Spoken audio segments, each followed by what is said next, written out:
This is the Wedgwood Story, the story of the beginning of a great pottery industry and of a most remarkable man who changed the course of ceramic history in Europe. The famous potter, Josiah Wedgwood.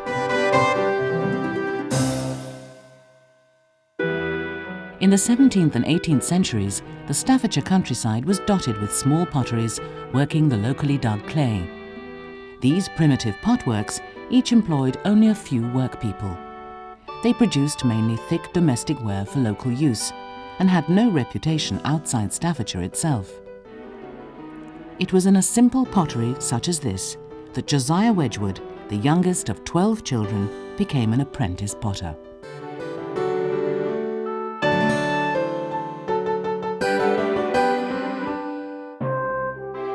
The churchyard works at Basalt had been owned by his family for 3 generations, and it was here, until he was 19, that Josiah learnt his trade.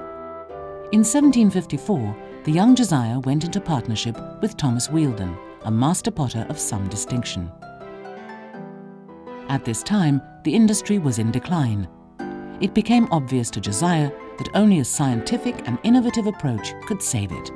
He was to write, "This suite of experiments was begun for the improvement of our manufacture of earthenware, which at the time stood in great need of it, the demand for our goods decreasing daily, and the trade universally complained of as in a declining condition. These considerations induced me to try for more solid improvements, as well as in the body, the glazes, the colours, and the forms of the articles of our manufacture." This unflagging spirit of inquiry was to be the key to his future success. He worked with Thomas Wheeldon for 5 years and then decided to set up on his own at the Ivy House Works. The first of his many achievements as an independent potter was a distinctive green glaze which complemented the fashionable leafy fruit and vegetable shapes. This is the result of many experiments, which I made in order to introduce a new species of coloured ware, to be fired along with the tortoiseshell and agate ware in our common gloss ovens, to be of an even self-colour and laid upon the ware in the form of a coloured glaze. Tea arrived from China in the 17th century and was at first only drunk by the wealthy, but by the mid-18th century, tea had become widely popular. This salt-glazed teapot was one of the imitations of Chinese porcelain ware, which was far too expensive for general use. The search began in earnest for a refined tableware as a reasonably priced and practical alternative. Josiah was well aware of the importance of being first in the field, so, tirelessly experimenting, he fired trials of different clays in hundreds of variations of glazes. Meanwhile, Josiah's business prospered. The Ivy House Works became too cramped, and so in 1762 he moved to a larger factory, the Brick House Works, also known as the Bell Works. Here his creamware experiments continued as urgently as before. At last, just a year later, he was to claim a victory. In his experiment book, he wrote triumphantly, "A good white glaze! I have invented a species of earthenware for the table, quite new in its appearance, covered with a rich and brilliant glaze, bearing sudden alterations of heat and cold, manufactured with ease and expedition, and consequently cheap, having every requisite for the purpose intended." This great innovation, in advance of the other potters, was the foundation of Josiah's business success. In the same year as the move to the Bell Works, Josiah had met a Liverpool merchant, Thomas Bentley, an educated man with a great interest in science and classical art. They became friends and later partners. The two men corresponded almost daily. "My dear friend, I may, as the vicissitudes of life may furnish occasions, sometimes call upon you for advice.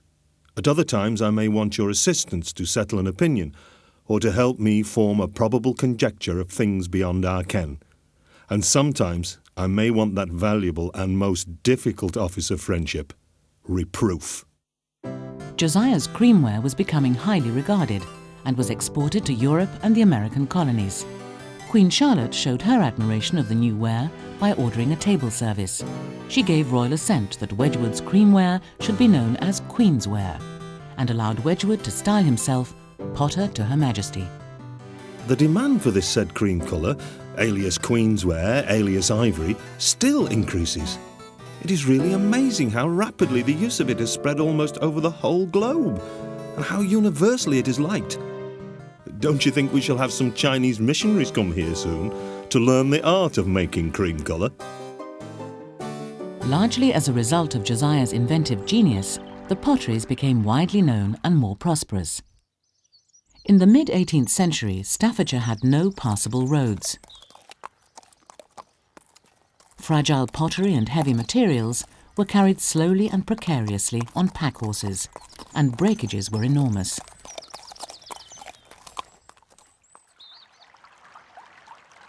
Remote cottage industries such as this flint grinding mill, supplying the potteries with their basic but essential ingredients, had great difficulty transporting their materials to the factories. Josiah became the prime mover, in the face of strong opposition, of a plan to cut a canal across the countryside to link the River Mersey with the River Trent in Staffordshire. He knew that a canal system providing quick and direct access to major ports was essential for wider markets and the future success of the whole potteries. In 1769, Josiah opened a splendid new factory. He gave it the classical name Etruria. Etruria was extremely well organized. Josiah's concern for order and method was seen everywhere. He was a model employer, although conditions in the rest of the industry were generally chaotic. The health and welfare of his workers was of great importance to him, and he treated them in a liberal and enlightened manner. In this, Josiah was well in advance of his time. The bell works continued in production for a while, but eventually all work was transferred to Etruria. Josiah next developed a remarkable new ornamental stoneware, black basalt. It was rich black, fine-grained and smooth, and after firing, its matte surface could be burnished. He saw this beautiful ornamental stoneware as an advance on anything he'd so far achieved.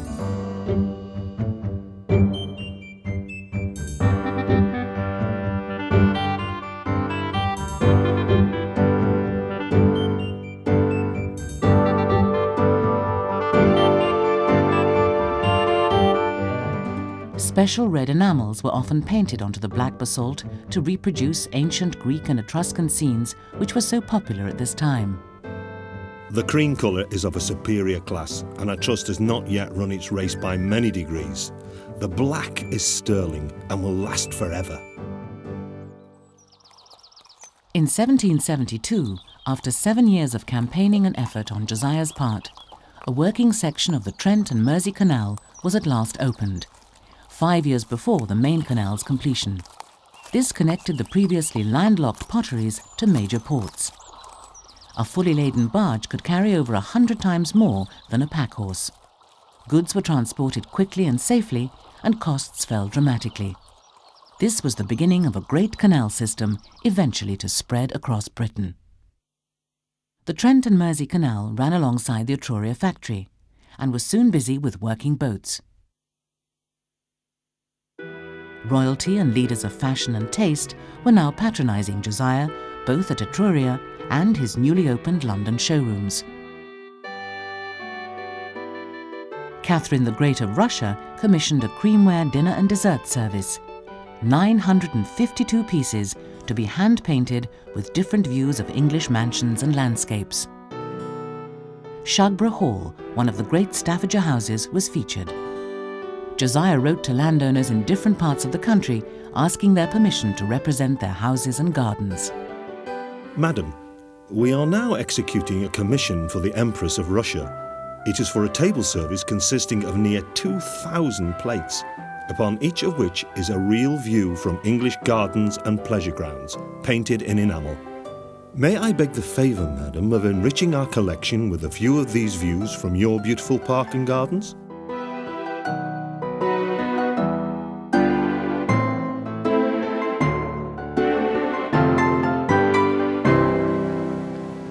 With the publicity brought by the Empress's service, Etruria became very busy. Orders were pouring in from all parts of the world. Josiah now began searching for a type of stoneware that could be used to reproduce fashionable neoclassical ornamental shapes and figures. After over several thousand meticulously recorded experiments, in 1775, Josiah at last discovered a material which did not need glazing and could receive colour throughout its whole substance.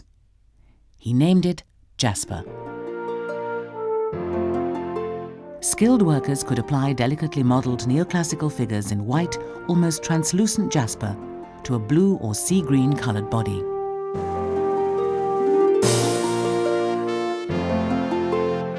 Jasper was a most important creation, something quite new in ceramic history.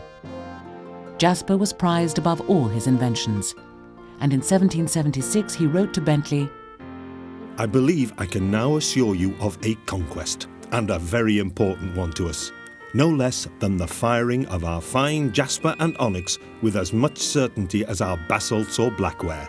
The two bodies, blue and white, agree perfectly together, and as I manage them now, it cannot be otherwise. So that I am fully persuaded this new art, which I have more and more reason to believe will be a very capital one to us, is completed and brought to perfection." The beautiful bas-relief figures, the dancing hours, were designed by the sculptor John Flaxman Jr., one of the many famous artists that Josiah employed. There is an amazing feeling of movement in their fluid modelling. Ornaments and fashionable jewellery were also made of jasper. Brooches, combs, rings and pendants strikingly combined jasper with precious metals or cut steel to produce pieces of exquisite quality. Josiah visited his aristocratic neighbours to promote his new jasper collection. Kettleston Hall in Derbyshire was designed by Robert Adam and was Lord Scarsdale's handsome new house. Josiah brought his jasper chimney pieces here for inspection. He wrote from Kettleston, "To make the most of this tour, I have 2 or 3 very fine tablets with me, and an easy introduction to show them at Kettleston, for Mr. Curzon wished Lord Scarsdale might see some of the tablets. Depend upon it, they must sell, and the architects must use them." This bas-relief, The Marriage of Cupid and Psyche, complemented Adam's style perfectly. Josiah's views were always forthright and liberal. In the War of Independence, he ardently promoted the American cause. Somebody should be made to say distinctly what has been the object of the present wicked and preposterous war with our brethren and best friends. I have not yet seen a paper in the public prints, nor a speech in the House that has handled this recantation at all to my satisfaction. His jasper cameos of Washington and Franklin were not only a tribute to two great men, but a comment on his concern for political liberty. Concern for liberty also made Josiah actively promote the abolition of slavery. He manufactured and freely distributed jasper medallions depicting a chained slave with the then revolutionary inscription, "Am I not a man and a brother?" To Benjamin Franklin. Sir, I embrace the opportunity to enclose for the use of your Excellency and friends a few cameos on a subject which I am happy to acquaint you is daily more and more taking possession of men's minds on this side of the Atlantic, as well as with you. It should give me great pleasure to be embarked on this occasion in the same great and good cause with you, sir.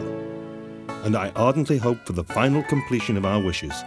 This will be an epoch before unknown to the world. Josiah used his scientific knowledge to invent the pyrometer, an instrument capable of the accurate measurement of extreme heat. This was a revolutionary concept, as the guesswork could now be taken out of pottery firing. For this and his many other scientific achievements, he was honoured by being made a Fellow of the Royal Society. Even in semi-retirement, Josiah's inquiring mind was as active as ever. he set himself the seemingly impossible task of making a jasper replica of the ancient Roman Portland vase, which had originally been made of a deep blue and white glass. However, he began to feel that success was eluding him.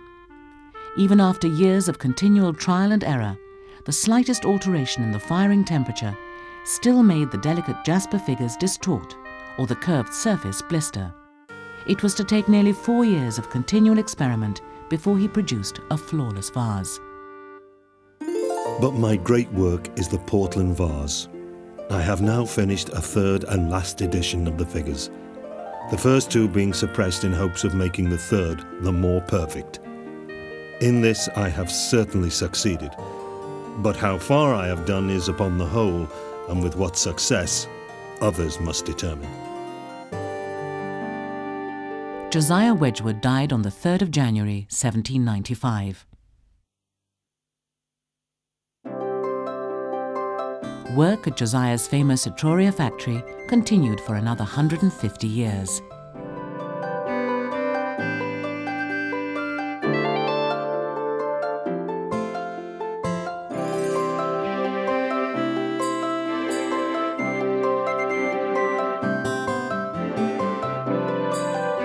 The same high quality of production was maintained.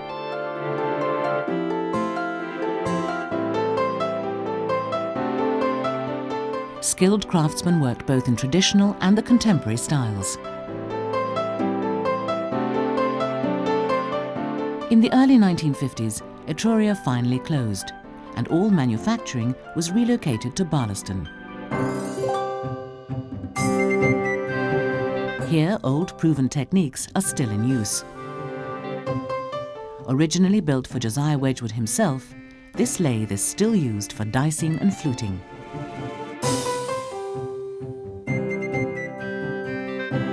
Tradition goes hand in hand with the most modern methods of production.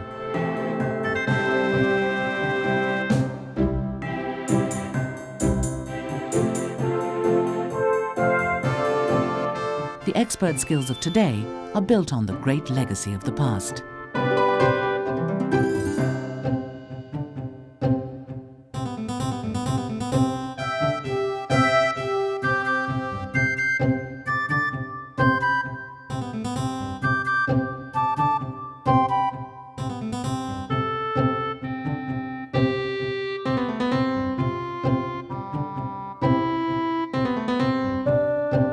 The great Victorian statesman Gladstone said of Josiah Wedgwood, "He was the greatest man who ever, in any age or country, applied himself to the important work of uniting art with industry."